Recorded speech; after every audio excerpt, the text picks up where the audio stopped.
உன் கருவெளி மத்தியில் என் பிம்பம் காண்கிறேன். கண்ணீர் கரைக்காதே, உன் அருகில்தான் இருக்கிறேன். உன் நெஞ்சத்து உலகில் நொடிப்பொழுதும் நான் தானே, உன்னுள்ளேயே துயில்கிறேன் என எண்ணி எங்காதே. நீ கலங்கும் வேளையெல்லாம் வானவில்லாய் வருகிறேன். தொட்டணைக்க விரும்பினால் விரலில் தட்டானாய் அமர்கிறேன். அருகில் இருந்தால்தான் அன்பு என்றெல்லாம் இல்லை, உன் நினைவு புத்தகத்தின் பக்கமெல்லாம் நான் தானே.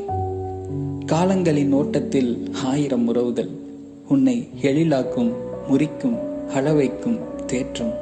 ஆனால் நிலையானதென்று உலகில் ஒன்றுமே இல்லை. முத்தமிட்டு வாழ்த்துகிறேன் உன் மூச்சுக்காற்று வாயிலாக. சத்தம் உணர வேண்டுமென்றால் உன் இதயத்தை தொட்டுப்பார், அங்கேதான் நான் இருக்கிறேன்.